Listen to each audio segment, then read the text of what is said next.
Nosso estudo de hoje é a lição 19 do livro Bênção de Paz, Ante o Poder do Amor.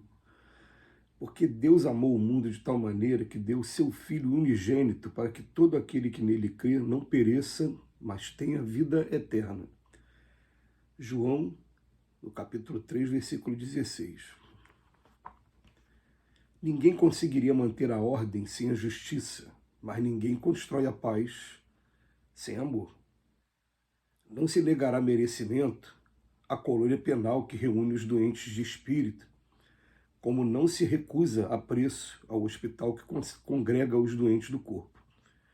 Mas assim como na instituição de saúde, somente o desvelo do amor é capaz de assegurar o preciso êxito às instruções da medicina, nos estabelecimentos de regeneração, apenas o trabalho do amor garante a recuperação da lei que traça disposições para o equilíbrio social. Muitos falarão do esforço corretivo perante os erros do mundo. Não lhes desconsiderarás as razões, quando justas, todavia, precedendo quaisquer medidas de coerção, referir-te-ás ao amor que restaura. Muitos apontarão os perigos resultantes da deficiência do próximo. Não lhes desrespeitarás a argumentação, quando sincera, mas antes de tudo, providenciarás a obtenção de remédio que as reduza.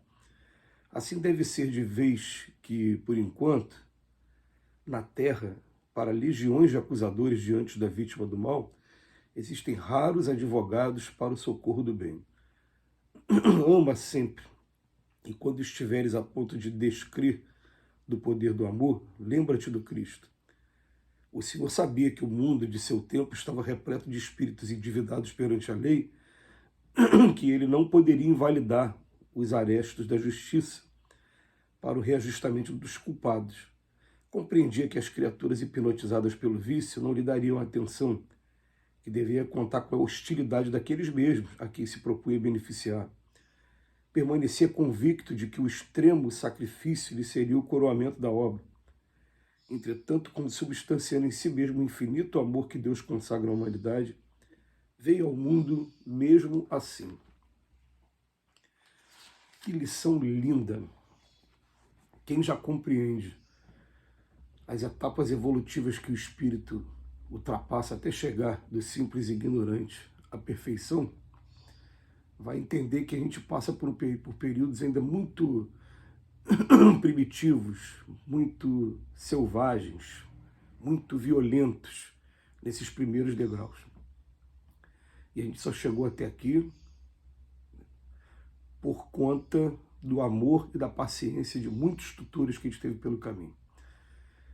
Como dizia o poeta e músico lá do Clube da Esquina, como foi que eu cheguei aqui? Quem me diria que esse era meu fim?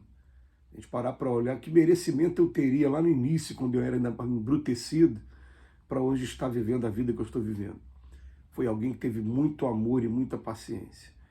Por isso que a gente roga aos nossos amigos que ainda tem aquela visão do bandido bom é bandido morto.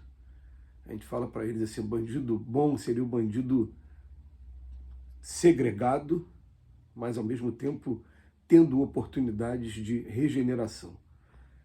Dentro dessas oportunidades de regeneração seriam motivos de muitos debates e muitos aperfeiçoamentos ainda dentro do nosso serviço carcerário aqui no Brasil. Mas a gente já consegue observar, por exemplo, eu que trabalhei como agente religioso, eu me lembro de um presídio, o Esmeraldino Bandeira, ele tinha uma padaria, entendeu? Então as pessoas estavam aprendendo a fazer pão para quando saíssem, chegassem aqui fora e tivessem oportunidade de emprego nas padarias. E a gente consegue sim levar vários tipos de cursos profissionalizantes, de fazer com que aqueles que estão segregados também tenham acesso ao belo, mesmo compreendendo, como foi dito aqui por Emmanuel no final do texto, que Jesus, quando esteve aqui entre a gente, ele sabia que tinha um monte de criatura hipnotizada pelo vício que não daria atenção. Mas pelo menos você vai fazendo, e você vai fazendo o teu trabalho como a água faz, e não na base somente da força. A água também ela vai conquistando o tempo todo, ela vai ali contornando com jogo de cintura e vai o tempo todo voltado para o progresso.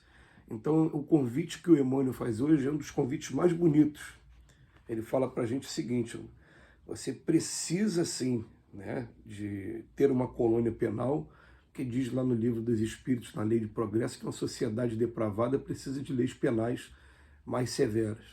Cada vez que a gente encontra um companheiro cumprindo pena, ali estão ocorrendo microcirurgias na alma, a cada expiação, mesmo sendo dolorosa, mas que seja de reconhecimento do mal que se estava fazendo, da dor que se estava provocando, até que aquele espírito chegue ao ponto de não querer mais provocar a dor em ninguém, porque vai descobrir fatalmente que está cavando um caminho de muita infelicidade pela frente por conta da lei de causa e efeito.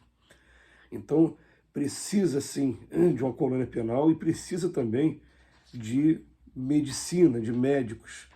Hoje, os médicos estão desenvolvendo um estudo muito sério e um estudo que está provando o poder da oração, o poder da fé na recuperação de pacientes, principalmente pacientes com doenças graves e pacientes em estado terminal.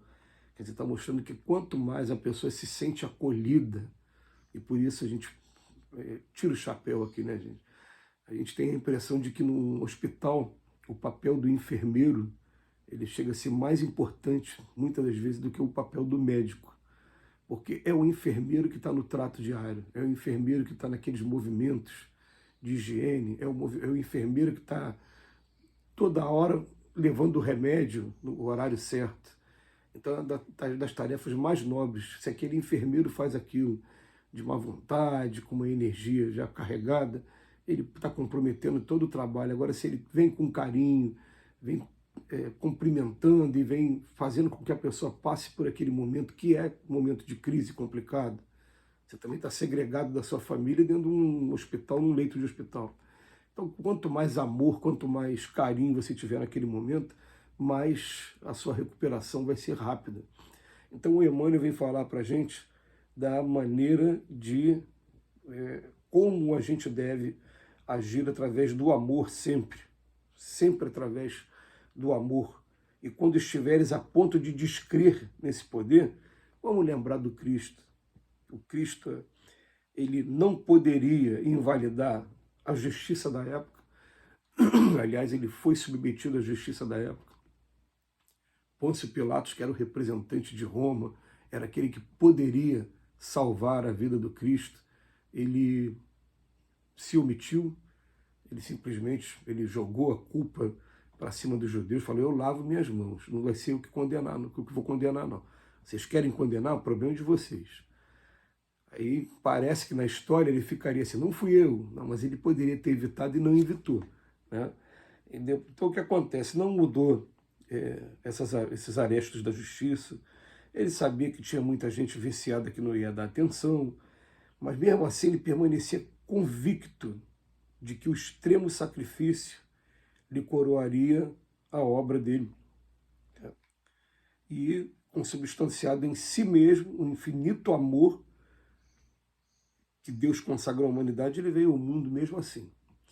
Então, tudo que a gente venha fazer daqui para frente, principalmente nessa compreensão da etapa evolutiva que cada espírito ele vive, que não seja nunca na base da violência, não seja nunca na base da vingança, que seja sempre na base do amor, que possa estar acontecendo o melhor possível, que a gente vai ver até mesmo na violência urbana, aqueles que estão promovendo os arrastões, os assaltos que acontecem por aí. O que acontece? Eles precisam de muito também de amor. Não existe uma criatura no universo que não seja sensível ao amor. Aliás, eu tenho assistido recentemente muitos vídeos de animais selvagens que, por conta de gestos de amor, eles se desdobram, principalmente quando é aquele amor puro, promovido por uma criança.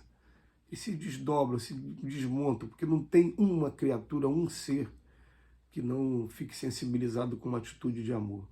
Muitas das vezes a gente está sendo enérgico nas nossas palavras, mas se trouxer amor dentro do coração e o objetivo for o progresso, a gente vai estar conseguindo chegar junto desse conceito que o Cristo trouxe para a gente aqui. Que Jesus nos abençoe hoje e sempre.